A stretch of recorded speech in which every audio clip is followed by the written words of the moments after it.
Story 1. The Unseen Guest. It was supposed to be a simple night, just another babysitting job for Sarah. The McAllisters were a well-known family in the neighborhood, and their kids, Timmy and Ella, were usually well-behaved. Sarah had babysat for them a few times before, and she knew the routine by heart. Put the kids to bed, order pizza, watch a movie, and wait for the parents to return. Nothing out of the ordinary.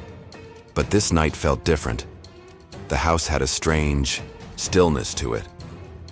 It was a big, old Victorian, and the creaks and groans of the wooden floors always made Sarah feel like she wasn't entirely alone. But tonight, the house felt empty in a way that was hard to describe, like something was lurking just beyond her vision. After she settled Timmy and Ella into their rooms, Sarah made her way to the living room. She grabbed the remote, turned on the TV, and tried to push away the feeling of unease. The soft glow of the TV screen illuminated the room, but the shadows in the corners of the house seemed to stretch further than usual, swallowing up the light. When the phone rang, she wasn't surprised. The McAllisters had a tendency to check in during the night, even though they trusted her completely. She picked up the phone without hesitation, thinking it would be Mrs. McAllister reminding her to lock the back door. "Hello?" Sarah answered. The voice on the other end was strange, breathy, like it was coming from somewhere far away. "Sarah." Sarah froze. The voice sounded like it was trying to whisper her name, but it came out too clear, too chilling. It was followed by a low, almost mocking laugh that made the hairs on the back of her neck stand up. "Who is this?" she asked, her heart racing. It wasn't Mrs. McAllister, but no one answered. The line went dead, shaking off the dread that crept up her spine. Sarah hung up the phone. Her eyes flicked toward the hallway that led to the children's rooms. The house was silent again. Too silent. Was it just a prank call? Or was there something else going on? Sarah brushed it off as a prank call, but the feeling of unease lingered. She tried to push it to the back of her mind, telling herself she was just being paranoid. After all, she was alone in a big, empty house. That always made things seem more ominous than they actually were. But as the night went on, things started to take a strange turn. First, the lights flickered. It was subtle. At first, just a slight dimming of the overheads. But as time went on, it became more frequent. And soon the lights in the living room were flickering on and off every few seconds. The TV also began to glitch, the picture distorting, lines of static appearing on the screen. Sarah stood up and walked over to the light switch, flicking it a few times, but nothing seemed to change. A creeping unease settled in her stomach as she moved toward the kitchen, hoping the refrigerator light would provide some comfort. That was when she heard it. A soft thud, a light tapping sound coming from the hallway. Her heart skipped a beat. Timmy and Ella were supposed to be asleep in their rooms, but the sound continued, growing louder, like footsteps in the hallway. Trying to convince herself it was just her imagination, Sarah grabbed her phone and texted Mrs. McAllister. She needed reassurance. She needed to know everything was fine. "Hey, just checking in. Is everything okay?" But when she looked down at her phone, there was no response. Not even a read receipt. That's when she heard it again. A thud. Closer this time. A chill ran down Sarah's spine as she stood frozen in the kitchen, unsure of what to do. She couldn't just ignore it. She had to check on the kids. It was her job. She moved toward the hallway, her heart pounding with each step. The house was eerily quiet, again, save for the soft creak of the floorboards beneath her feet. The hallway seemed darker now, and the shadows seemed to shift, moving in ways that didn't make sense. When she reached Timmy's room, she pushed the door open slowly, her pulse quickening. Timmy was fast asleep, his little chest rising and falling in a peaceful rhythm. He was fine, but as Sarah turned to leave, she caught a glimpse of something in the corner of the room. A shadow. It was faint, barely visible, but it was there, lingering in the corner of the room like a figure waiting to step out of the darkness. Her breath caught in her throat, and she quickly shut the door behind her. Her heart was racing now, each beat thundering in her chest. She had to check on Ella. Sarah moved quickly, almost frantically, toward Ella's room. But just as she reached for the door, she heard it again. The tapping. It was coming from behind her. Her heart pounded in her chest, and her hands trembled as she grabbed the doorknob and swung the door open. Ella was sound asleep, curled up, in her bed just like Timmy. But then something caught Sarah's eye. The closet door. It was slightly ajar. She knew she had closed it when she first came in. She remembered making sure everything was in place. Her pulse quickened as she slowly stepped toward the closet, the hairs on the back of her neck standing up. She had to check. She had to be sure. With trembling hands, she pulled the door open. Nothing. The closet was empty. But as Sarah breathed a sigh of relief, she noticed something strange, something that sent a chill through her entire body. The closet floor was covered in a thick layer of dust, but there were fresh footprints in the dust. Small, child-sized footprints. The footsteps led to the far corner of the closet, where the darkness seemed to swallow everything in its path. Her heart skipped a beat as she quickly shut the door, locking it behind her. She turned to leave, but that was when the phone rang again. Without thinking, she answered it. "Hello?" she asked, her voice shaky. This time there was no whisper, no laugh. Instead, a deep voice boomed through the speaker. "I see you." Sarah's blood turned cold. She slammed the phone down, her hands shaking violently. The lights flickered again. This time they didn't stop. The entire house seemed to be shuddering as the light bulbs buzzed and popped, plunging the house into darkness. And then she heard it. Footsteps. But they weren't coming from the hallway. They were coming from inside, the room with her. Sarah's heart pounded as she frantically tried to turn on her phone's flashlight, her fingers shaking so much she could barely unlock it. The footsteps grew louder, coming closer with every passing second.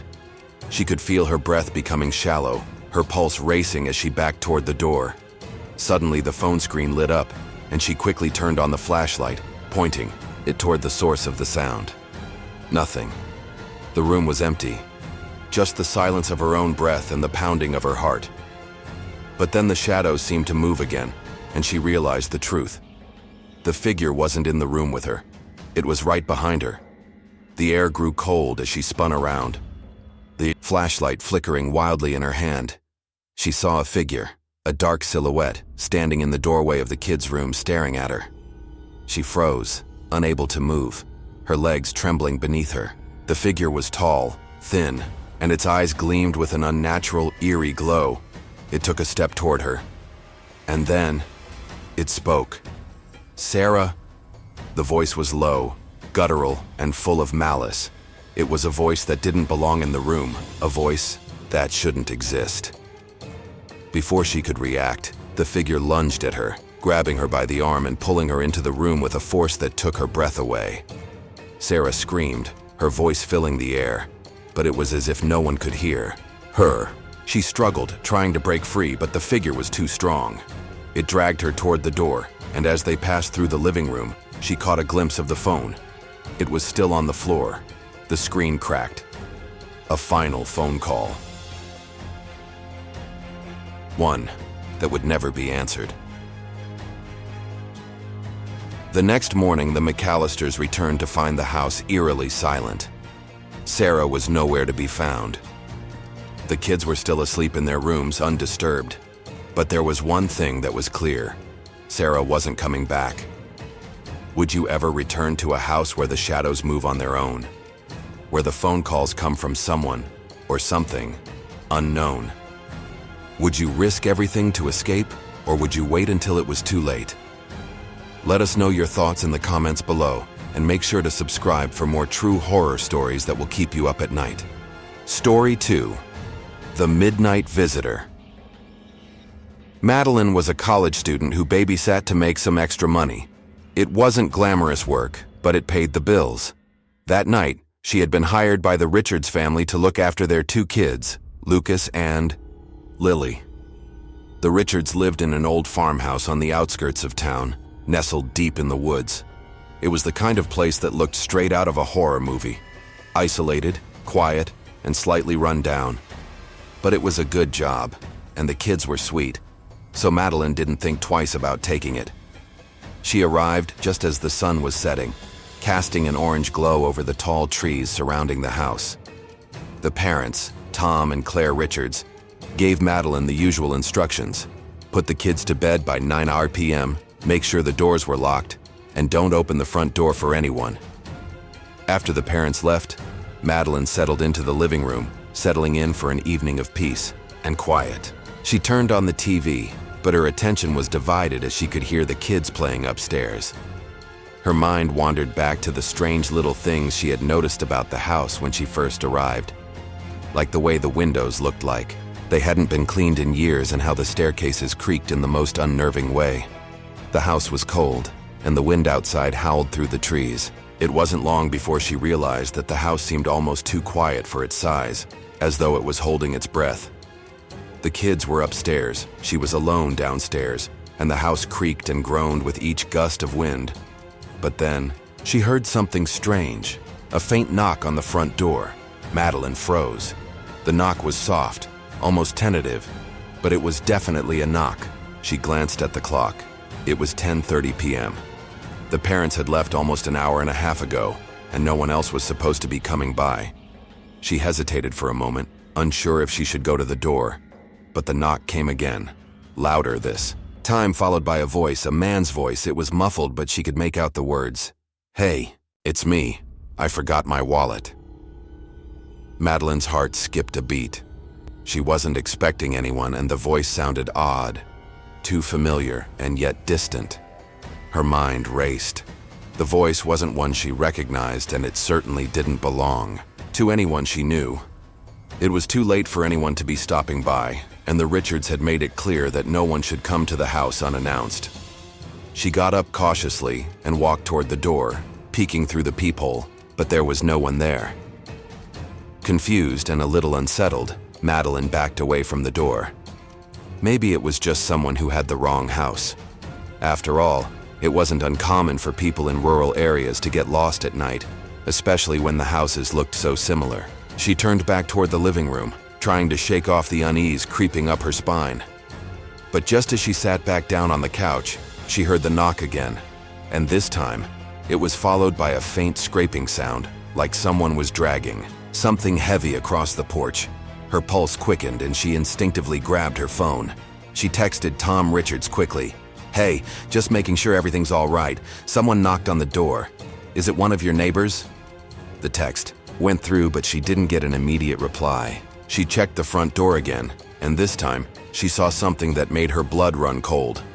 A figure standing just beyond the porch, hidden in the shadows. It wasn't a neighbor.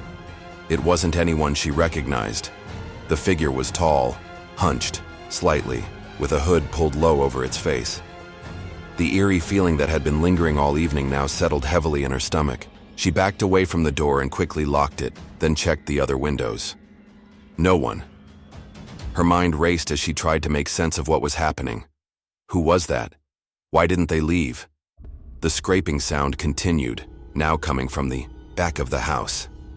It wasn't the wind, and it wasn't the kids. There was something out there, something that was trying to get in. She heard the sound of movement upstairs. At first she thought it was Lucas or Lily, but then she realized it wasn't coming from the kids' rooms. It was from the hallway near the stairs.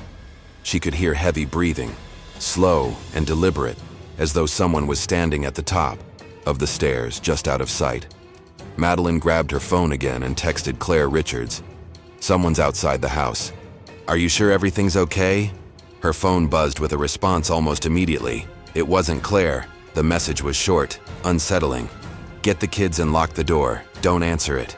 Before Madeline could reply, she heard the faintest sound, a whisper just below her hearing threshold, like someone was calling her name from upstairs. Madeline's mind raced, but her body moved on autopilot. Her fingers trembled as she grabbed the flashlight and moved toward the stairs, silently praying the kids were still asleep. The house seemed to grow colder with each step she took. The foul wind outside rattled the windows, and the only other sound was the heavy, deliberate thud of her heartbeat in her ears. She reached the top of the stairs and froze. Lucas's door was slightly ajar, and a shadow moved across the room. She couldn't make out any details, but there was definitely something there. something that wasn't supposed to be. "Lucas?" she called out, her voice shaking. No answer. With her breath held, she pushed the door open just a little wider, her flashlight cutting through the darkness. The room was empty, the bed untouched. But there was a dark smear on the floor near the window. It looked like dirt, or something worse.